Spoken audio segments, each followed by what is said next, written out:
Hello. Good evening, ladies and gentlemen, and welcome to the greatest show on earth. Just kidding. Welcome to I mean, it's all relative. That is true. Could be the greatest show on earth to somebody. Don't know who that would be. It's the greatest show on earth to us. Let's just say that. So anyway, welcome to Part Me Alex, the only lumberjack SFA basketball podcast. We are tired. It's been a long weekend. It was a long Monday at work. And so here we are at 7:30-ish at night after dinner trying to talk about lumberjack basketball. But we are into it and we are ready to go. So without further ado, let's get this rolling so that we can talk about our fun long weekend. I got my drink ready. Oh, I have my water in my Baby Yoda cup. I like it. Here we go.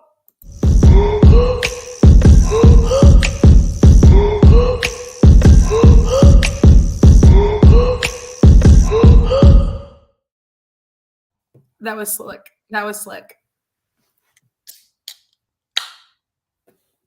Yes. Music Nothing player. better. Music player. Honestly, literally one of my favorite sounds. Burp, burp. One of my favorite sounds. Okay, so let's pop right into that, into our weekend. So we had a nice weekend, long, a lot of stuff going on.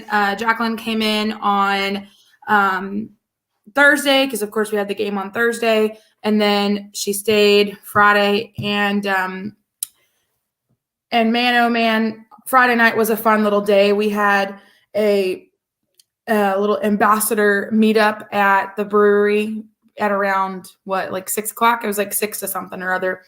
It was just for a few hours, but we were able to see a few people we hadn't seen in a while. A lot of people were coming in for the ambassador assembly, for the alumni ambassador assembly, make it more specific. Sorry. And man, we had a great time seeing people we haven't hung out with in a while. And plus they moved trivia at the brewery from Thursday to Friday because of the weather.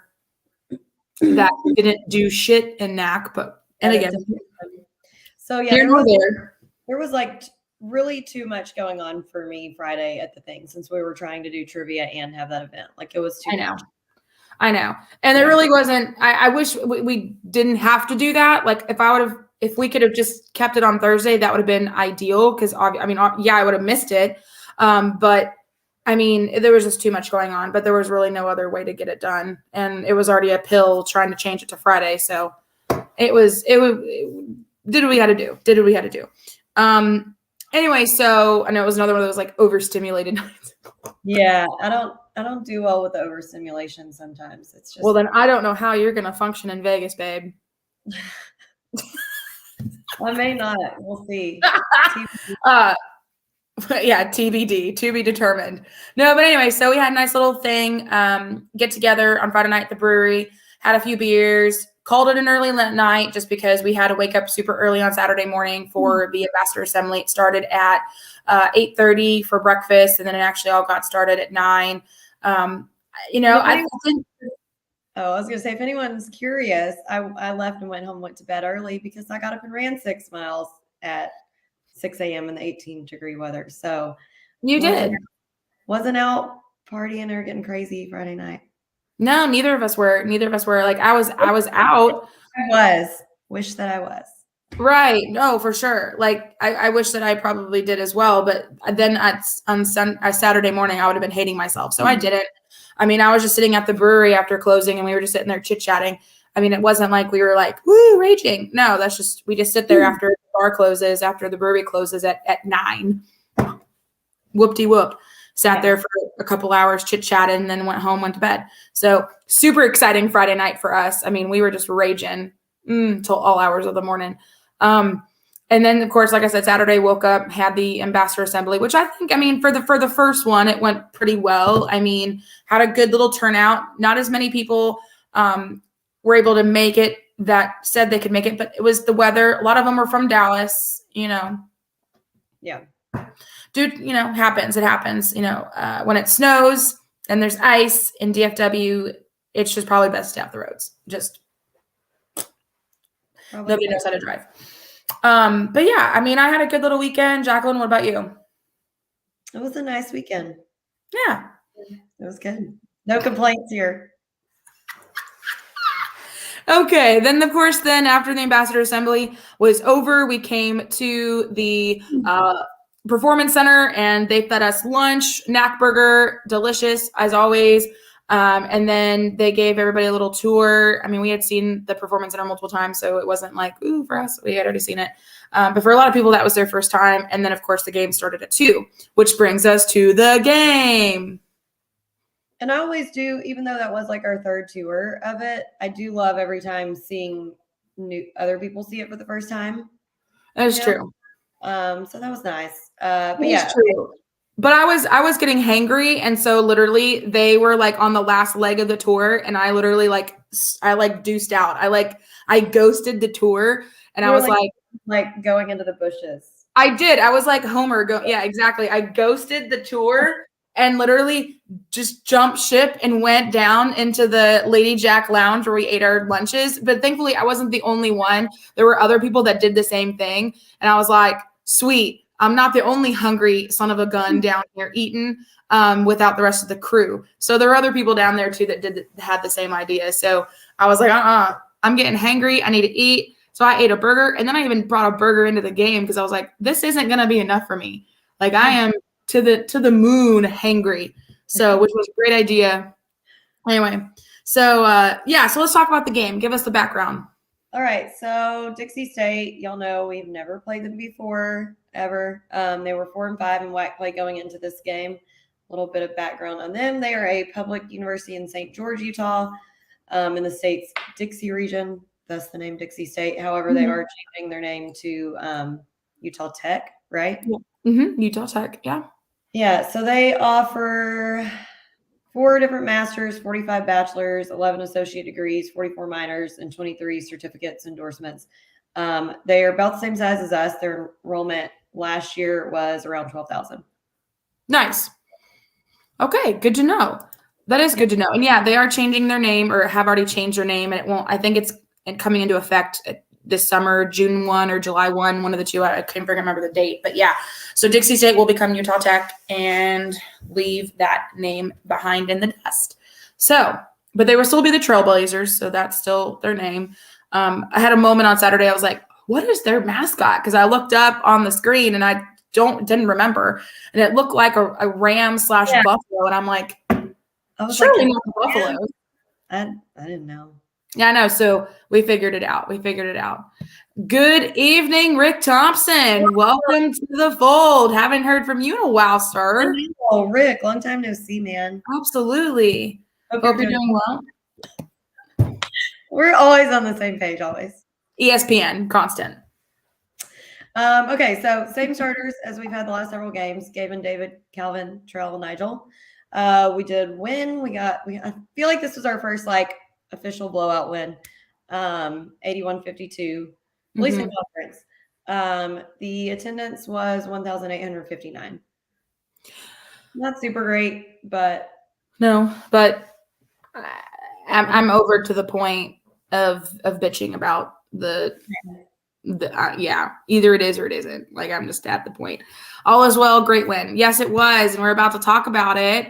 Absolutely. So moving on into the WAC standings, not too much has changed except for the main part that now New Mexico State is in sole possession of first place at 8-1. Seattle U is now 8-2 in conference, and they're second. Sam Houston 9-3. Grand Canyon at 6-3. Us as in SFA, we are at the 5th slot at 7-4. Utah Valley 6-4, Abilene Christian 7-5, Tarleton 6-5, Dixie State fell to 4-6, California Baptist 2-8, Chicago State is the same, Utah, mother of God, UT Rio Grande 2-9, and then you have Lamar again still at 0-9, struggling on the struggle bus. Again, I have to mention Grand Canyon is the only school that has only played 21 games. They are behind a lot of people in games played, which I don't know if they're going to make up any of the games that they missed. I don't know. I mean, just for context purposes, Sam Houston has played 25 games and Grand Canyon's only played 21. So, I mean, there's 4 games completely just missed in there somewhere. And so, I don't know if that's going to come into play at all in seeding or turn. I don't know. I don't know. I don't think they've really figured it out exactly yet. Yeah, I have no idea. Anyway, so that's what it is currently in the WAC, the standings. So we are just cruising along into February, and obviously WAC Vegas is coming up soon. So we're working on securing all of our flights and working on securing all of our stuff for WAC Vegas as well. As soon as we have all that done, we'll let everybody know what our plans are, because I know everybody's just dying to know what we're doing. But yeah, Jose Peñones, when we come to Chicago, this is the week. Yeah. So this is the week that they're going to Chicago, and you're going to the South for NOLA for your wedding, sir. So y'all flipped. Yeah. So SFA is playing Chicago State on Thursday, and so you're already going to be in NOLA. You'll be in NOLA on Wednesday, fam. And next year, Chicago State's not going to be in the WAC, so that opportunity is missed. But we will still come see you. Yeah. Very soon, maybe this summer. That would be a nice little summer trip. I wouldn't mind that. I wouldn't mind that at all, for sure. Okay, awesome. So that is the WAC standings. Moving right along into Sean Kennedy's stat section. Let's hear it. Our field goal percentage was 55.6. I just want to point out their field goal percentage was absolutely abysmal at 27.1. Our 3-point percentage was 25%. Theirs was 13. So they were really on the struggle bus from the field. Our free throw percentage was, I think, maybe the highest or one of the highest it's been this season at 80. Mm-hmm. Love to see it. Love. Okay, our points in the paint. I think we talked about this the last episode, but I don't remember what the number was, but this might be the highest at 50. No, the highest was like 56. But it's up there, though. It's up there.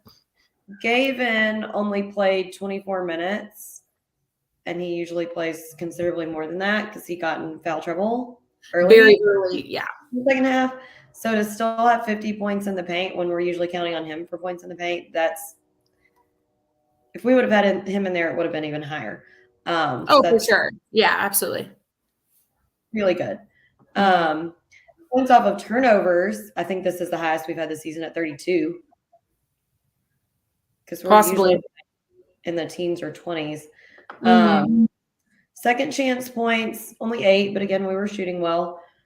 Bench points, 31. Total rebounds, 39. When I first read that stat, I was super excited because that's one of the higher rebound numbers we have had. But we were only 2 rebounds ahead of them.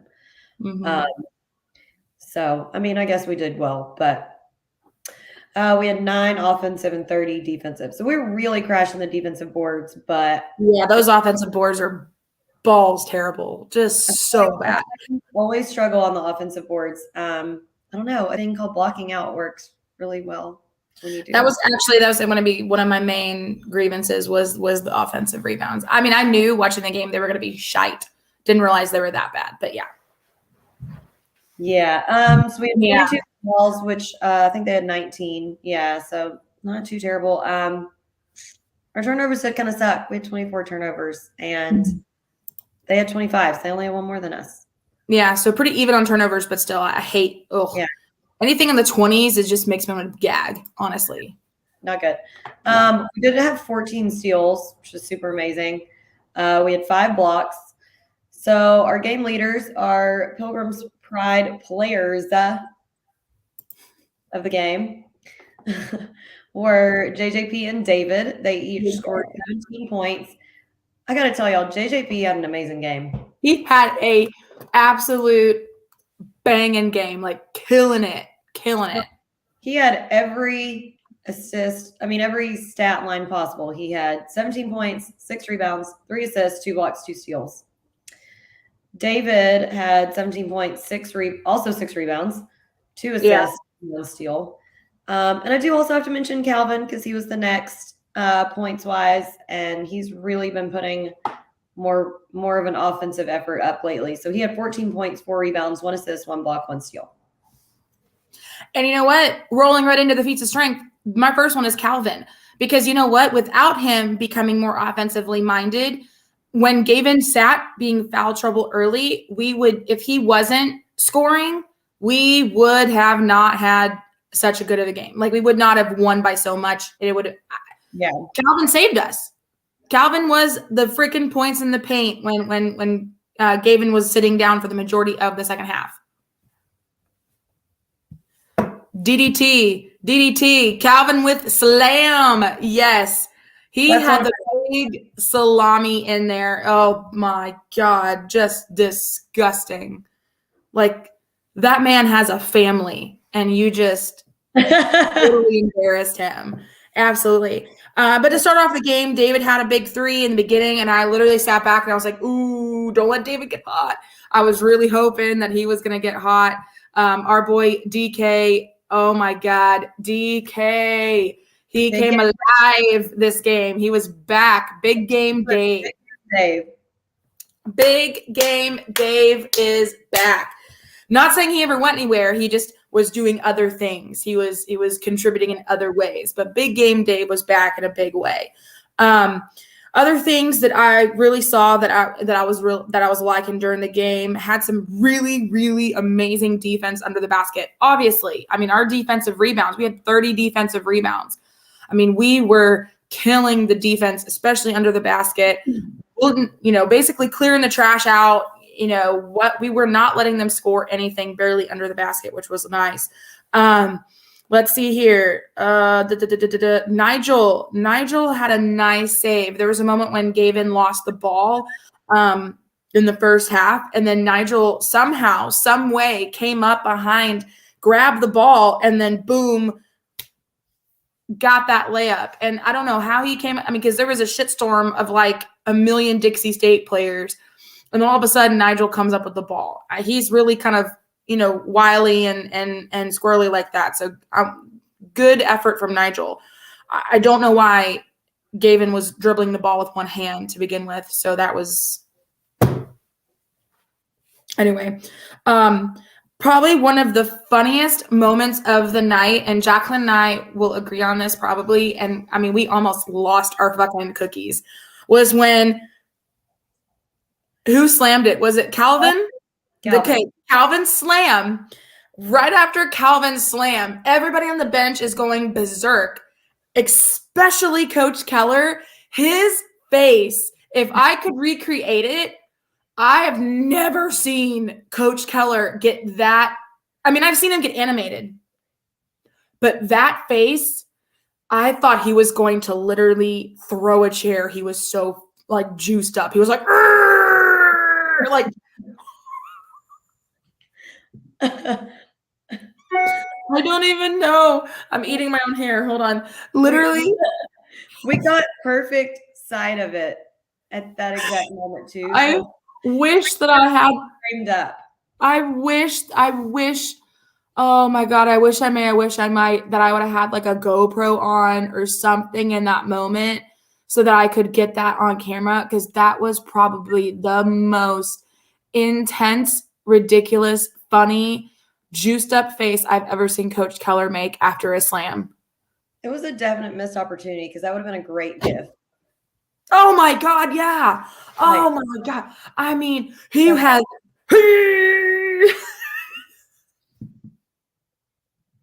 and I just know YouTube and Facebook are gonna freaking make the profile picture of this podcast me going like that, because it always snaps on a ridiculous face of me that I'm making every single time.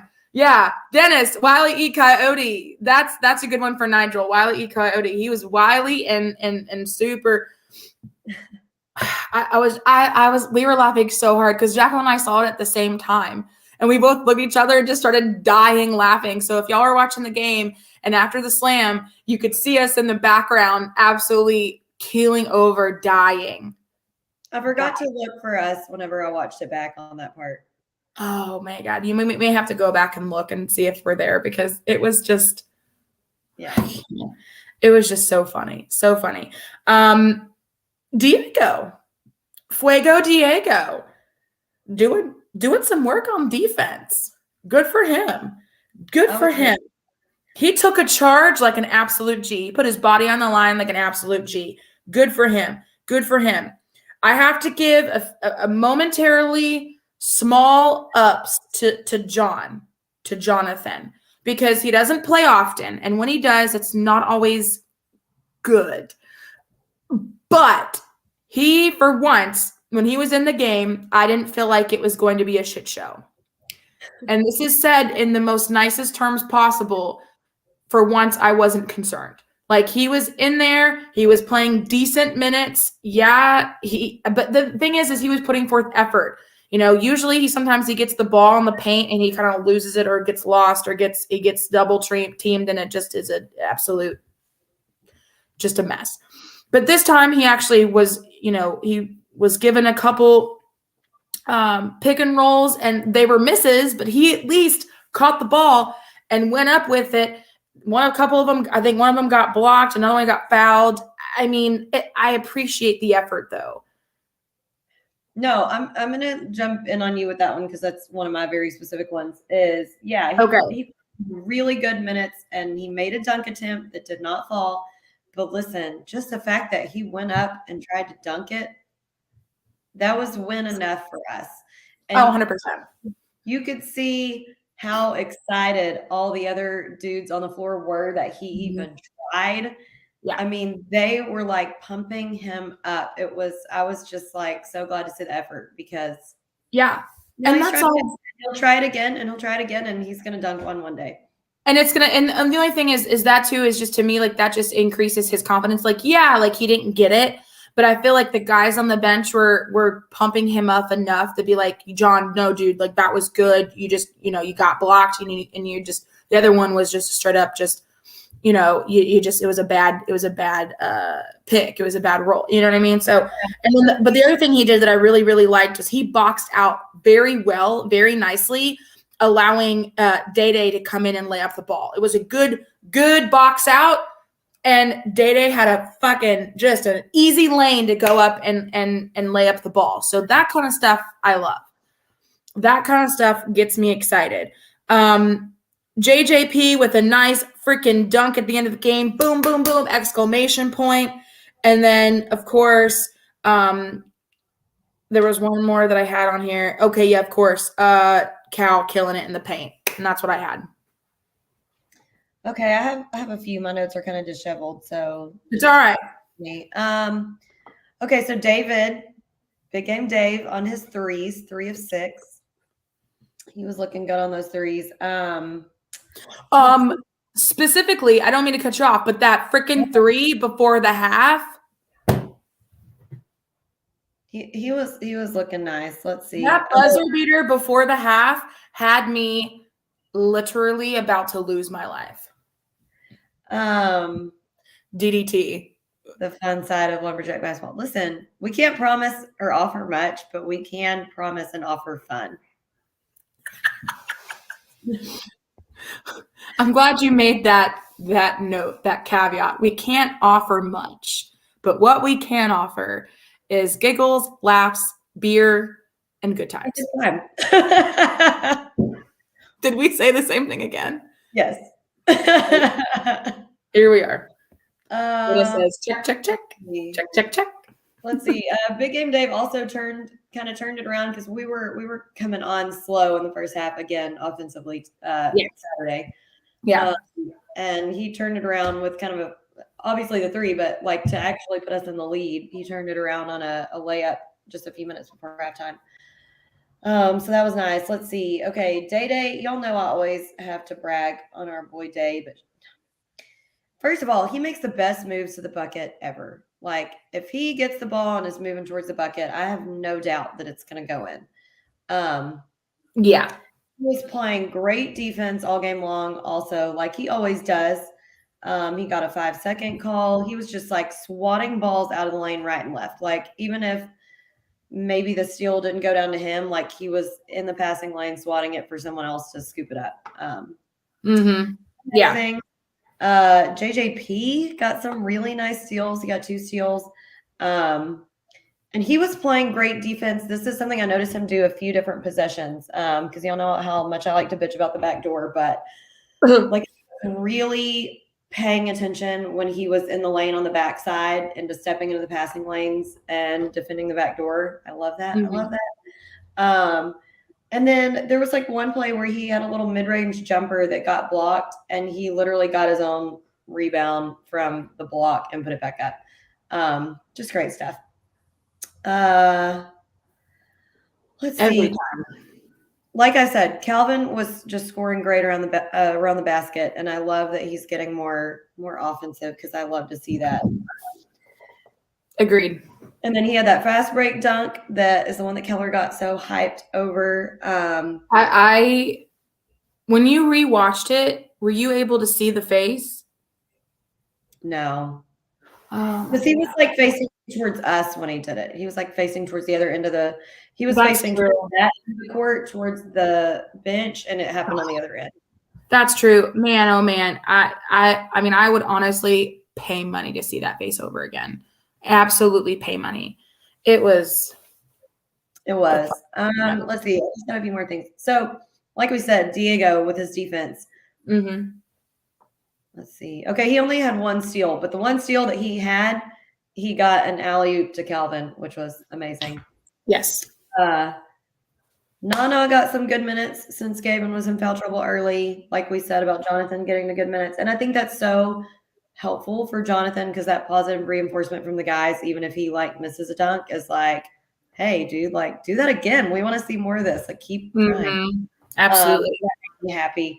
And then my last little thing, and Alex already knows this, and I told him myself on Saturday, but literally when Trell gets started on his threes, yes, his energy is like the most wholesome thing of the game besides Calvin. Like he had the 1 3, and you know what? I don't care. That 1 3 invigorated him so much.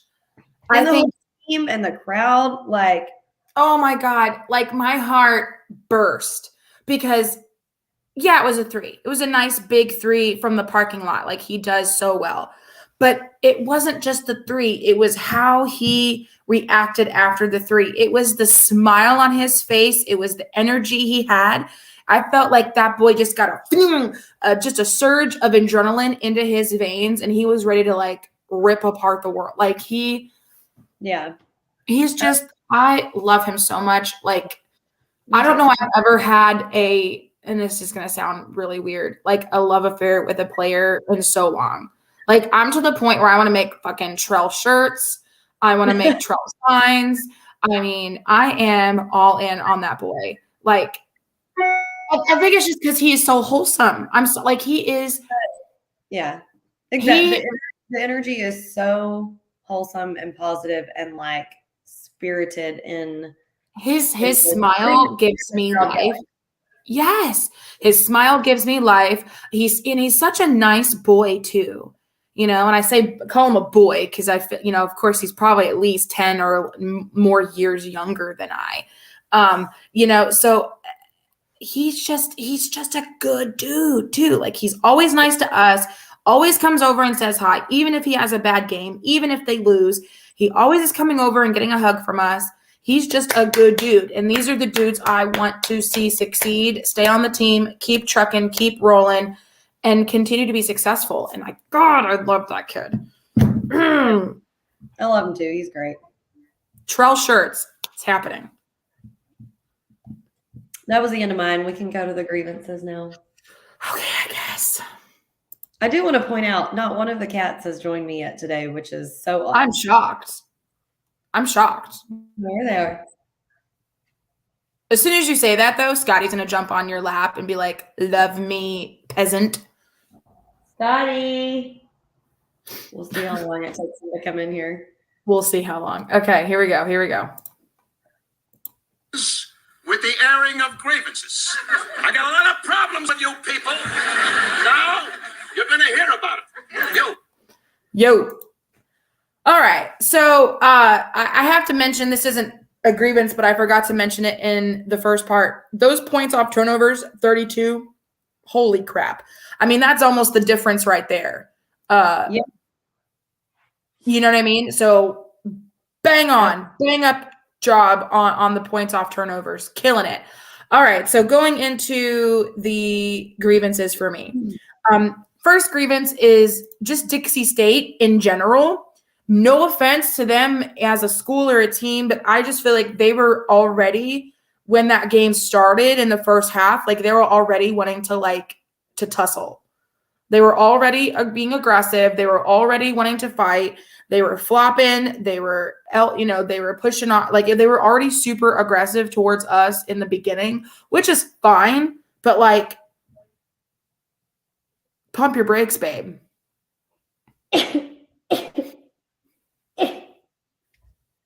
Only 3. Bless you. That was it. Might be a record. I mean, it was just a little too much. Just a little too much. I mean, they had a couple flops in the very first half that weren't called. Oh well. Moving on. They did get at least one flop warning though. One. Yes. And then they were doing, you're right, what they were doing that I disliked was like on defense down in the lane, their defender was like hooking his arm around our like multiple times, and they never. I wrote that as well. Like it was bad. Yeah. It was very bad, and I wrote that down as well. I'm glad you brought that up. The hooking, I mean, that was just, and that's my thing. Like, there's once or twice, okay, whatever, but I mean, it was almost on every possession down there in the paint. Yeah, and it wasn't getting called. It maybe got called maybe once, maybe. I don't really know. I don't even think they ever called that. I really don't. That's what I'm saying. I don't recall them I was giving them the benefit of the doubt, but I don't think they were. Man, oh man. We were missing, especially in this first half. And yeah, we had a very slow start this first half. I feel like that's been the kind of story of the past few games, is that like slow start in the beginning, and then second half team somehow we're a second half team back in it again. But it was just a very slow start. Missing easy layups, no offensive rebounds whatsoever. I mean, obviously, the whole game, we had 9. What are we doing? Yeah.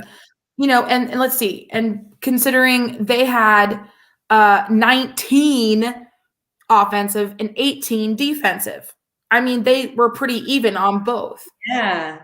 That's a dead even split. Literally. And so that's really frustrating, especially again under the basket. We just weren't getting any of our own rebounds. It was just very frustrating. Yeah. Let's see. Dylan's here. What's up, D-Rod? We had D-Rod with us the whole weekend. We forgot to give a shout out that Dylan got to join us for his first game of the season. I hope your headache gets better today.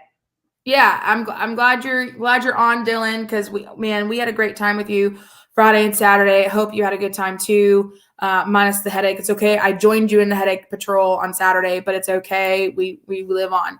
And then he said the refs under 5'8" were in their feelings hard. Yes, we will bring this up. That's my number one grievance, and I'm going to go off on it for a bit. That's okay. I'm going to let you go off on it in a second. Much love back to you, Dylan. We need another boat day, Dylan. We certainly do.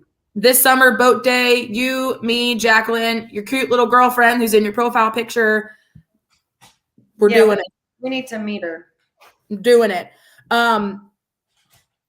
Horrible passing, not the whole game, but there were some really bad moments of bad passing into the lane, into the paint. And that was obviously a result of that resulted in a couple of our turnovers. There was a couple bad alley-oops, and that's what I call it, alley-oops. Yeah. That joke. Let's see here. Even though Trell had that 1-3, I will say, though, he is still – I hate this for him. He is still struggling from the 3. He was 1 for 8, but he was 6 for 6 from the free throw line. Thank God for that. But – my poor little boy is still struggling from the 3, and I don't know what to do for him. I know. Let's see. Nana lost the ball a couple times. That brings me to the turnovers. Gavin, you played for 24 minutes, bud, and you had 6 turnovers. What in the God's name? That's all I'll say about that. He had 6 turnovers.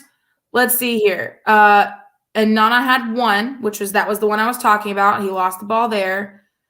Yeah, everybody else had 2, 1, or 3. But Yeah. G Money had 6. I need him to figure that shit out. And then, so I'll let Jacqueline go off about the refs because those refs were ridiculous.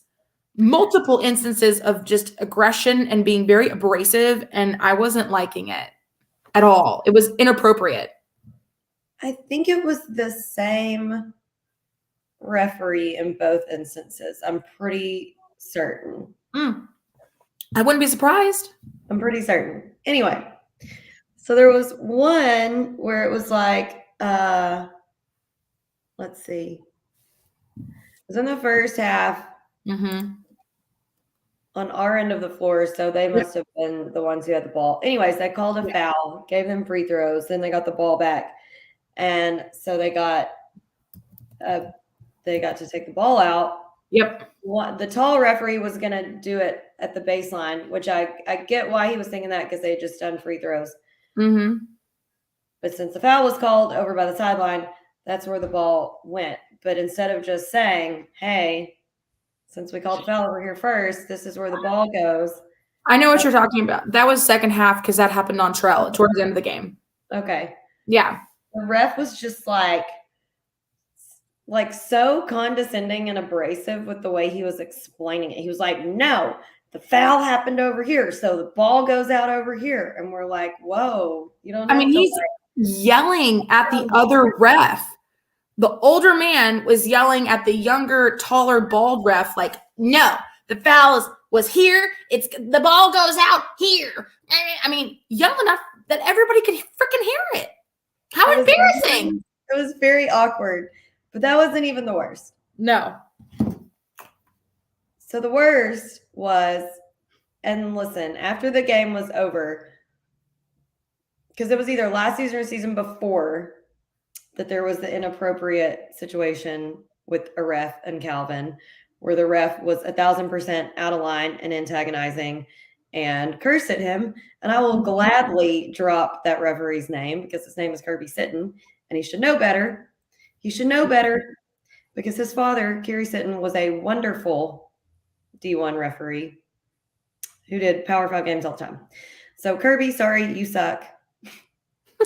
You were way out of line, and I will drag you every time that this topic comes up.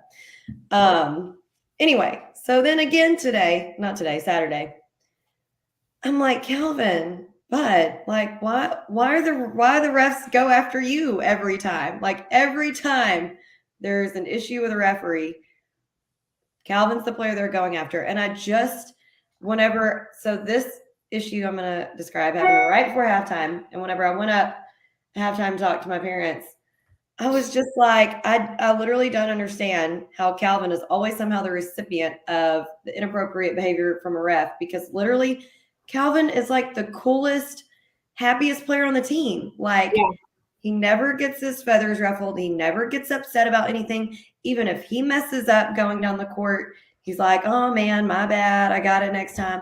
Like, he never gets upset. He never gets mad. Like, I just don't get it. Like, he doesn't talk back to the refs ever. He's the little happiest clam on the court. But anyway, I really don't even know what happened because I tried to look closer today when I watched it back, and the camera goes off whenever whatever happens.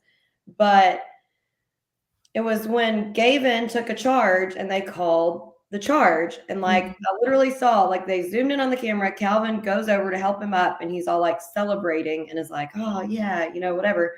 And like goes to help him up. And then the next thing you know, Calvin's like walking away, and you can say he's talking. I'm sure he's probably saying something at that point, but whatever's happened has already happened.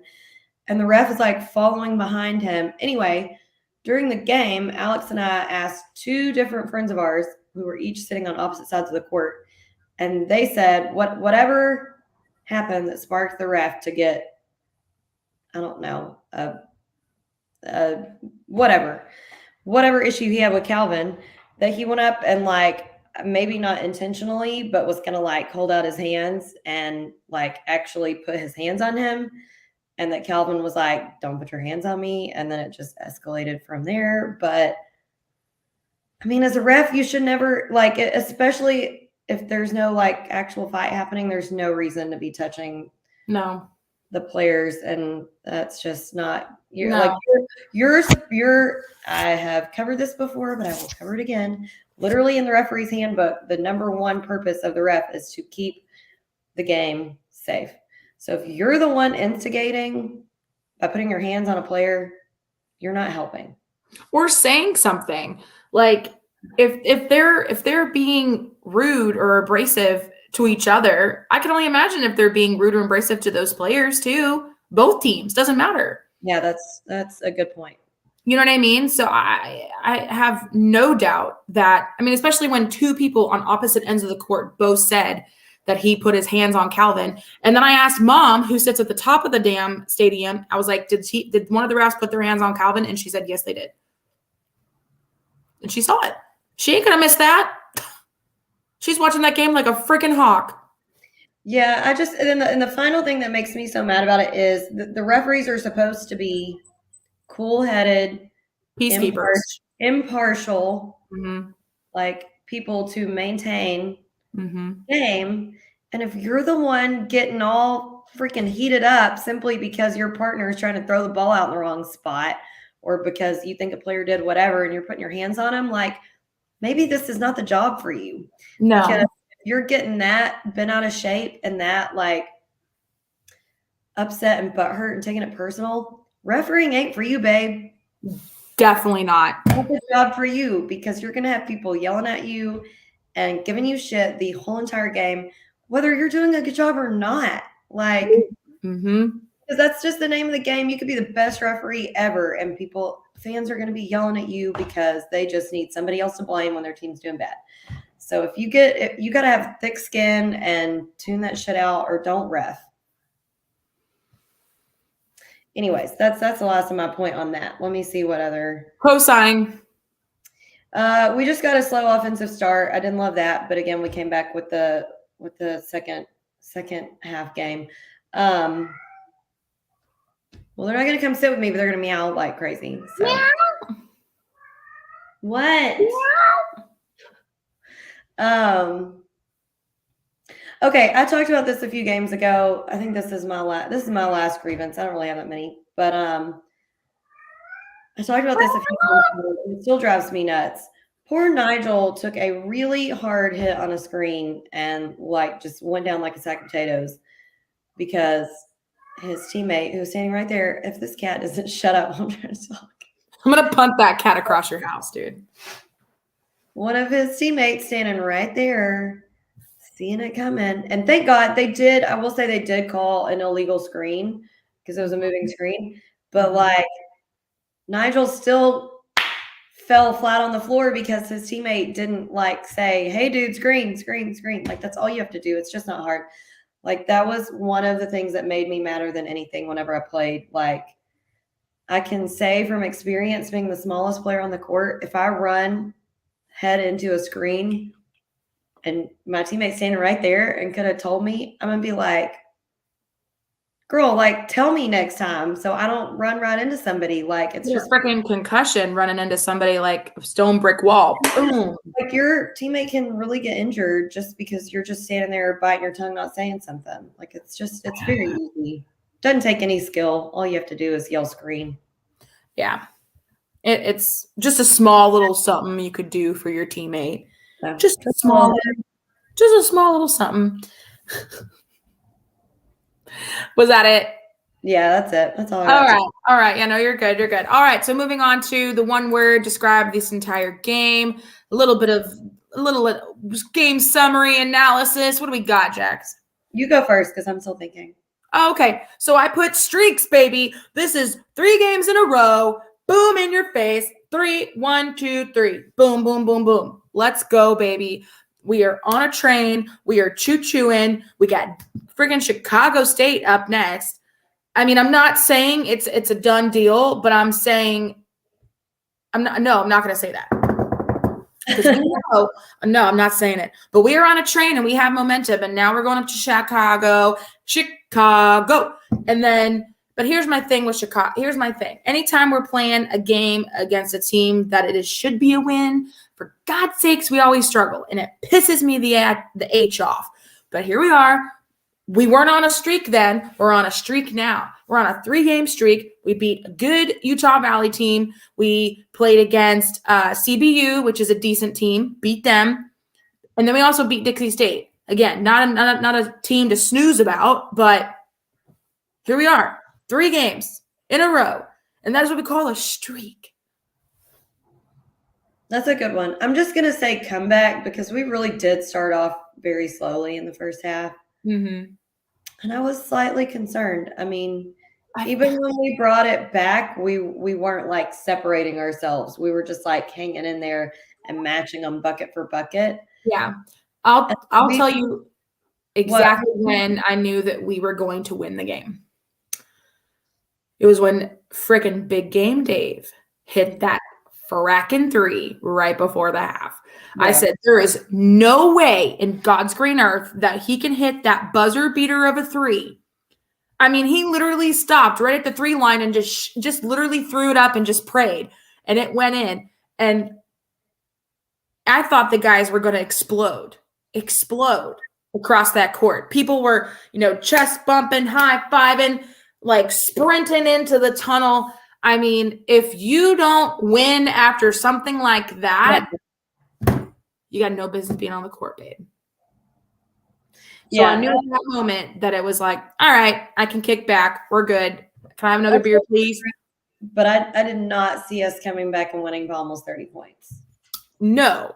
Didn't see that. I didn't think it was going to be that big of a win, but I'll take it. Because, Jacqueline and I say this all the time. Like, we don't always want to blow out because we want it to be a good game and it be exciting. But damn, sometimes you just want to blow out, and that will take. Sometimes it's just nice to have one. It really is. It really is. I know. Sometimes it's just nice to sit back and not worry, not, thinking about it. Wonderful. Also, shout out to SB Athletics for those cute ass pillowcases that we got. Yeah, it said they were for kids, but we grabbed some because all the other adults were grabbing them. So we're like, why the hell not? Why are we excluded? We are children at heart. So yeah. And you don't know. I'm giving one of mine to my nephew. He's a kid. So there you go.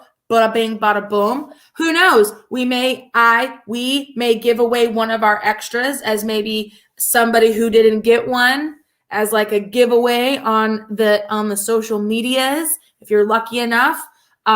Yeah. So we do these things for the people. We do. We certainly do. We sacrifice our ethics for the people. Oh man. So yeah, great game, good weekend. And I'm excited for these next few upcoming games. It'll be nice to have a weekend and week off of going to games. I love going to games, but it's going to be nice having our little week, having 2 away games. And then of course, coming up this weekend, we're going on a little trip. Just a little one. We can call this pre-Vegas, if you will. Yeah. Yeah, I told my students that I was going to New Orleans this weekend, and they all looked at me like, why? I was like, well, it's for a wedding. My friend's getting married. I'm going to a wedding. And they're like, in NOLA? I'm like, yeah. So if I come back dragging ass on Monday, you know why. You know why. Don't ask. Mind your business. Mind your P's and Q's. Yeah. All right. So to round things up again, we have away games this week. We have Thursday game and of course Saturday game. Thursday night, we're playing at Chicago State, as we had mentioned earlier. And then I believe Saturday is. I don't think we're playing Saturday. We're not playing Saturday? I don't think so. I think we just have Chicago on Oh, I Thursday. thought we were playing Saturday. Oh, I guess we're not playing Saturday. Well, then even better. One game. I thought we were playing on Saturday. I guess we're not. You're right. We are definitely not playing Saturday. But Yeah, then the next week we come in and we're having a Wednesday game at home on the 16th at 6:30. We're playing Chicago State back home. So literally we'll have Chicago State back to back. Mm-hmm. Yeah. Can't beat that. That night is Greek night as well. So Greeks, get your asses to the game, boy and girl. Both. The next tailgate that's coming up for alumni is on the 19th, and that is with the women's game. That's on that Saturday, the 19th. And then the next tailgate for the men's is going to be on the 26th, which that game is versus ACU, and they just pushed that game back from 2 o'clock to a 4 o'clock tip. So that not only gives us more time to tailgate. Love to see it. More time to tailgate. It's also Showcase Saturday. So we should have a good little that's why they moved it back to 4 so that they'd have more time for Showcase Saturday. So, I mean, fingers crossed, we're going to have a good crowd of potential lumberjacks and lady jacks. So it's also senior night and blackout. Which game? 26th? 26th. Okay. 26. And we still need to wear our white shirts. When the hell are we wearing our white shirts? I don't know. I guess they aren't doing the whiteout game. I don't see any other. How many other home games we got? Only that's it, right? I don't know. I feel like we have like 4 left. I don't even know our own schedule. Jesus Christ. On a cracker. I don't think so. I think the 26th is our last home game. Let me pull it up. Because on the 5th, we're playing in Edinburgh. Wednesday, Thursday, no game. Oh, wait. Yeah. And then Wednesday, the 2nd of March, we're playing in Las Cruces. So, yeah, the 26th is our last home game because it's senior night. Yeah, we have a few more before then. So, like, how many in all do we have? That's what I'm asking.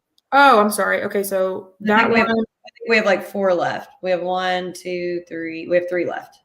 I guess we could wear them on the Sam Houston game, which is on the 24th. We'll figure it out. We'll figure it out. All right, guys. Man, been a good night. Been a good chat about lumberjack basketball. We hope you guys have a wonderful night. Don't forget to order your My Plates. Get those My Plates. And always remember Axe and Jacks. Alex and Jax. Have a good night.